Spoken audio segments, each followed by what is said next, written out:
A'udzubillahi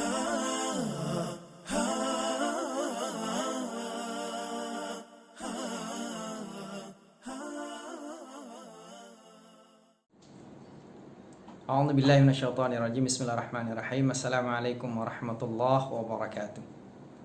Alhamdulillahirabbil alamin wal aqibatu lil muttaqin wala 'udwana illa 'alal zalimin.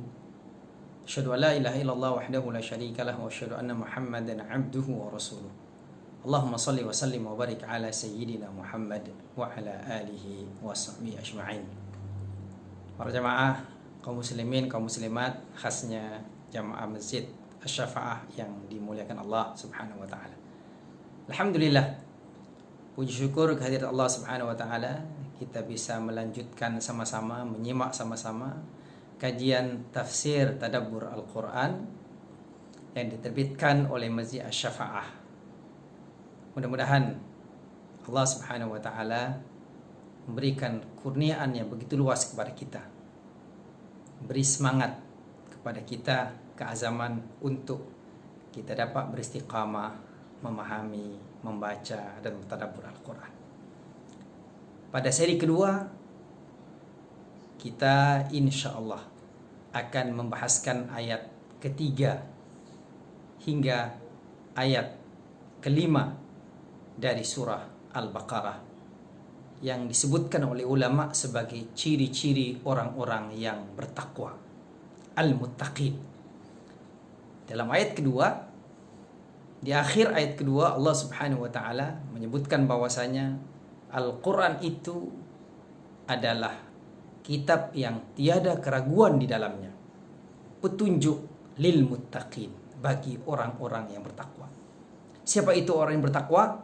Maka ayat ketiga, ayat keempat, dan ayat kelima keterangan kepada orang-orang yang bertakwa tersebut. Allah berfirman, alladzina yu'minuna bil ghaib wa yuqimuna as-salata wa mimma razaqnahum yunfiqun. Walladzina yu'minuna bima unzila ilayka wa ma unzila min qablik wa bil akhirati hum yuqinun. Ulaika ala hudam min rabbihim wa ulaika humul muflihun. Shadaqallahul azim. Ayat ini dimulakan oleh Allah Subhanahu wa taala, ayat ketiga, dengan ciri-ciri orang yang bertakwa. Dalam ayat ketiga ada tiga ciri. Alladzina yu'minuna bil ghaib, yaitu mereka-mereka yang percaya, meyakini tentang perkara-perkara yang gaib. Wa yuqimuna shalah, mereka yang mendirikan salat. Wa mimma razaqnahum yunfiqun, dan mereka yang menafkahkan, mengeluarkan, menginfakkan apa yang telah dikurniakan oleh Allah Subhanahu wa taala. Ada tiga ciri dalam ayat ini, yaitu pertama adalah percaya kepada perkara yang gaib, yang kedua yang istiqamah di dalam melakukan atau mendirikan sholat, yang ketiga adalah menginfakkan, mengeluarkan dari hartanya, dikeluarkan untuk melaksanakan syariat Allah Subhanahu wa taala. Ulama menyebutkan bahwasanya yang dimaksud dengan walladzina yu'minuna bil ghaib, yu'min berarti yang beriman. Maksudnya adalah yusaddiquna, beriman dengan perkara-perkara yang gaib. Apakah itu perkara yang gaib? Perkara yang gaib adalah perkara-perkara yang akhbara bihi ar-Rasul sallallahu alaihi wasallam minal ghaibiyah. Jadi perkara-perkara yang mana diberitakan oleh Rasulullah sallallahu alaihi wasallam daripada perkara-perkara yang gaib, yang tidak pernah mendengar sebelumnya. Tak pernah kita mungkin melihatnya, tak pernah kita menyentuhnya. Di antaranya adalah contoh hari akhirat, kiamat, surga, neraka, siratal mustaqim.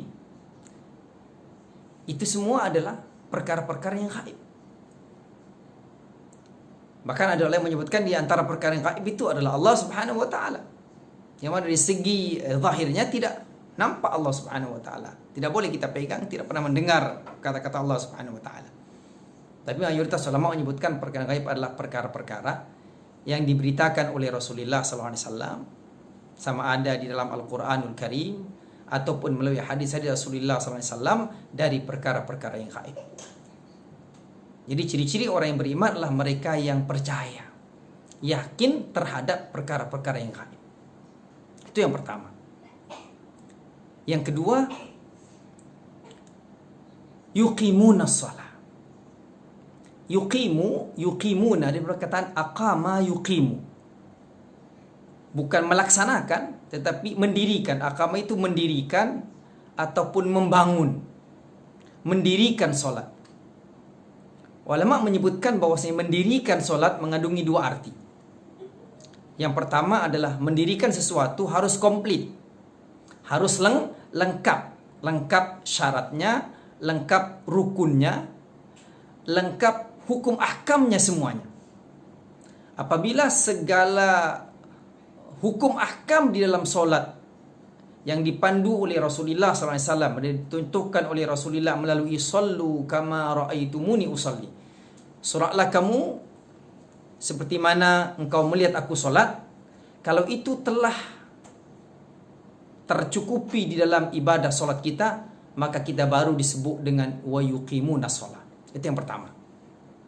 Oleh itu amat penting untuk kita belajar bagaimana solat yang dicontohkan oleh baginda Rasulullah sallallahu alaihi wasallam melalui kajian-kajian ulama, kitab-kitab terdahulu, melalui hadis Rasulullah sallallahu alaihi wasallam. Yang kedua yang dimaksudkan wa yuqimuna shalah adalah yuqimu itu adalah mendirikan. Mendirikan itu berarti ada unsur ada unsur kukuh. Senantiasa melakukannya. Artinya bukan sebentar buat, sebentar tidak buat. Mendirikan itu adalah mendirikan sesuatu yang kukuh. Berarti kata ulama wa yuqimuna shalah mengandungi arti wa yudimuna. Orang yang melazimi melakukan solat. Orang yang istiqomah di dalam melakukan solat. Orang yang tidak pernah meninggalkan solat. Maka itu disebut dengan wa yuqimunas shalah. Sangat unik. Sebab dalam Al-Quran memang tidak disebut wa yaf'alunas shalah, tidak. Wa yu'addunas shalah, tidak. Tapi Allah memilih perkataan wa yuqimunas shalah sebab mengandungi dua perkara. Yang pertama adalah harus dilakukan sesuai dengan anjuran dan juga contoh daripada Rasulullah sallallahu alaihi wasallam. Yang kedua, semestinya kita melakukan solat itu adalah istiqamah di dalam melakukan solat. Baru disebut dengan orang-orang yang bertakwa. Wa yuqimunas shalah. Yang ketiga, dalam ayat ketiga tersebut Allah Subhanahu wa taala menyebutkan wa mimma razaqnahum yunfiqun. Dan dari apa yang Allah rizkikan kepada kalian, kepada mereka orang-orang yang bertakwa, yunfiqun. Mereka itu menafkahkannya, mengeluarkannya, spend uang, mungkin harta di jalan yang diridhai oleh Allah Subhanahu wa taala sesuai syariat Allah Subhanahu wa taala. Ulama menyebutkan bahwasanya ada beberapa arti dari yunfiqun. Apa yang dinafkahkan, apa yang dikeluarkan. Ada yang menyebutkan yunfiqun yang dikeluarkan adalah zakat. Sebab ianya berkaitan dengan wa yuqimunas shalah. Mendirikan solat adalah wajib. Berarti yang di sini wa mimma razaqnahum yunfiqun adalah perkara yang wajib. Di antaranya adalah melaksanakan solat. Di antaranya adalah mengeluarkan zakat yang wajib. Tetapi ada ulama juga menyebutkan bukan hanya perkara yang wajib, tapi juga termasuk di dalam ayat ini adalah mengeluarkan kurniaan Allah Subhanahu wa taala, nikmat-nikmat yang Allah kurniakan kepada kita sesuai dengan perintah Allah Subhanahu wa taala. Di antaranya adalah memberi nafkah keluarga, kemudian bersedekah, infak, menolong orang fakir miskin, berjuang di jalan Allah Subhanahu wa taala. Kemudian ulama menyebutkan dari sekian banyak jenis infak, sedekah, manakah yang paling mulia kedudukannya di sisi Allah Subhanahu wa taala? Dalam satu hadis diriwayatkan oleh Abu Hurairah radhiyallahu anhu di kitab Sahih Muslim, Rasulullah sallallahu alaihi wasallam pernah menyebutkan bahwasanya dinarun anfaqtahu fi sabilillah. Wang dinar ataupun wang ringgit, kalau di Singapura wang dolar, yang kita keluarkan di jalan Allah Subhanahu wa taala. Wa dinarun anfaqtahu fi raqabah, dan wang ringgit yang kita keluarkan untuk membebaskan seorang hamba. Wa dinarun tasaddaqta bihi 'alal masakin, dan wang ringgit yang kamu sedekahkan untuk orang-orang fakir miskin. Wa dinarun anfaqtahu 'ala ahlik, dan wang ringgit yang kamu keluarkan, kamu nafkahkan untuk ahli keluargamu, untuk istrimu, untuk anak-anakmu, untuk orang tuamu, untuk ayah ibu kita. Mana yang lebih mulia? Mana yang lebih tinggi derajatnya, lebih baik? Kata Rasulullah SAW, Walladhi anfaqtahu ala ahlik a'zamuha ajran, atau a'zamuha ajran alladhi anfaqtahu ala ahlik. Yang paling besar pahalanya, berarti paling tinggi derajat infaknya, adalah wang ringgit yang kamu nafkahkan, kamu keluarkan, kamu nafkahkan untuk ahli keluargamu. Kenapa? Sebab ahli keluargamu adalah merupakan tanggungjawab kita yang utama untuk kita laksanakan setelah kita diijab kabulkan oleh Allah Subhanahu wa taala. Maka kita telah menjadi, utamanya kaum ayah, telah diberikan oleh Allah Subhanahu wa taala tanggungjawab yang begitu besar, yaitu kita menjamin nafkah keluarga kita, nafkah anak-anak kita, nafkah istri kita. Berarti kalau kita diberi pilihan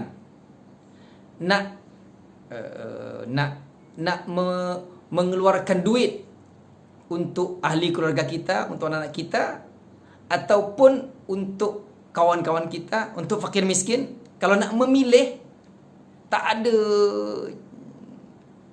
tak ada dua-dua perlu kita beri, nak pilih satu je yang boleh kita pilih, maka yang wajib adalah memberikan nafkah kepada ahli keluarga kita. Tidak inginlah kita dikenal oleh orang ramai, dikenal oleh rakan-rakan kita, dikenal oleh kawan-kawan sekerja kita, kita orang yang dermawan, suka belanjakan orang, suka ajak kawan-kawan makan, suka spend duit dengan kawan-kawan, dengan rakan-rakan, tak lokek. Tetapi kita dikenal dalam keluarga kita orang yang lokek, tak naklah macam gitu. Terbalik. Ataupun kita dengan orang ramai begitu, dengan orang lain Masya Allah, begitu murah hati, senang lakukan duit. Tapi dengan ayah ibu lokek, berkira, atau dengan adik-beradik berkira, tak naklah kan. Sebab mereka adalah kaum kerabat kita, mereka adalah yang utama untuk kita berikan nafkah.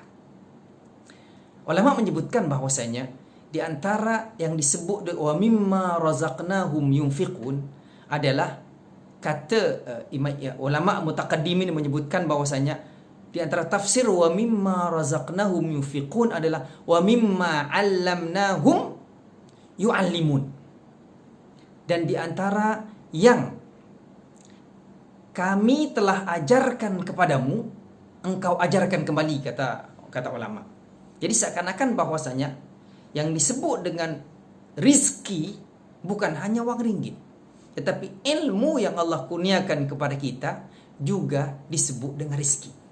Artinya kalau Allah kurniakan kepada kita kemahiran, Allah kurniakan kepada kita kepakaran, Allah kurniakan kepada kita ilmu, kalau kita sharing ilmu tersebut, kita kongsi ilmu tersebut, kita ajarkan ilmu tersebut kepada orang lain, apalagi yang memerlukan ilmu tersebut, berarti kita termasuk dalam golongan mereka-mereka yang menafkahkan kurniaan Allah yang Allah kurniakan kepada kita. Dengan itu berarti rizki itu bukan hanya wang ringgit. Ulama bahkan memperluaskan arti rizki. Rizki adalah ahli keluarga, istri adalah rizki kita juga, anak-anak adalah rizki kita juga, kawan-kawan yang baik adalah rizki kita juga. Begitu seterusnya. Dan ilmu yang Allah kurniakan kepada kita juga berarti rizki daripada Allah Subhanahu wa ta'ala. Sebagai akhir kepada tadabbur ayat yang ketiga itu adalah bahwasanya dalam sebuah hadis Rasulullah SAW pernah menyebutkan bahwasanya as-salatu imaduddin. Salat itu adalah tiang agama. Faman aqamaha faqad aqamaddin. Sesiapa yang mendirikan salat, sesungguhnya dia telah mendirikan agamanya. Waman hadamaha faqad hadamaddin. Sesiapa yang merubuhkan salatnya, berarti dia telah merobohkan agamanya. Mari dengan semangat ayat yang ketiga ini, mari kita komitmen untuk melaksanakan solat kita tepat pada waktunya. Kalau boleh berjamaah, lakukanlah secara berjamaah, utamanya zaman sekarang ini yang mana kita selalu banyak di rumah.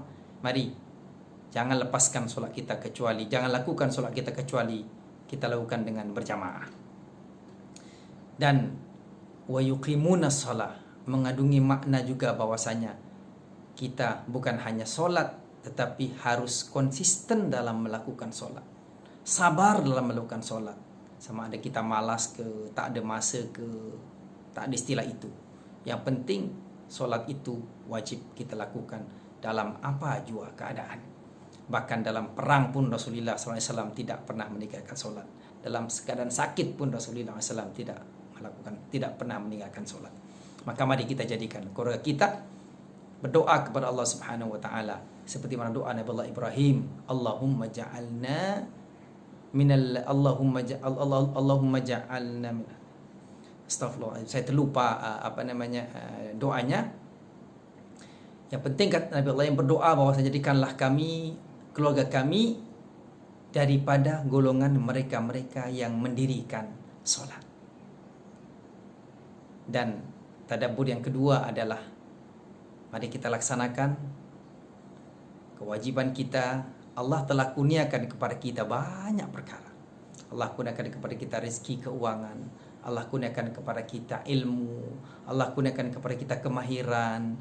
Maka mari kita jadikan apa yang Allah kurniakan kepada kita bermanfaat, bukan hanya untuk diri kita, tetapi juga bermanfaat untuk pertama sekali ahli keluarga kita, kemudian kaum family kita, kerabat kita, jiran-jiran kita, kawan-kawan rakan kita, kaum muslimin, muslimat, masyarakat Islam secara umumnya.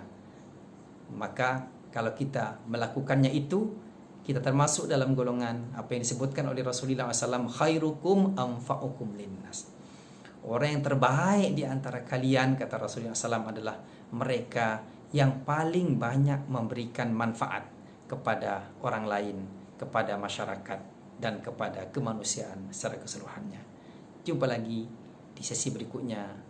Kesalahan daripada saya, kebenaran daripada Allah Subhanahu wa taala. Mudah-mudahan kita mendapat mengambil manfaat daripadanya.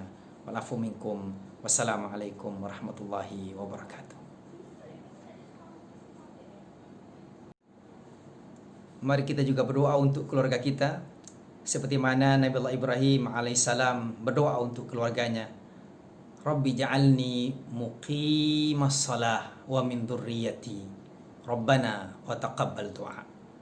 Yang bermaksud, ya Allah, jadikanlah diriku dan keluargaku daripada keluarga yang mendirikan solat.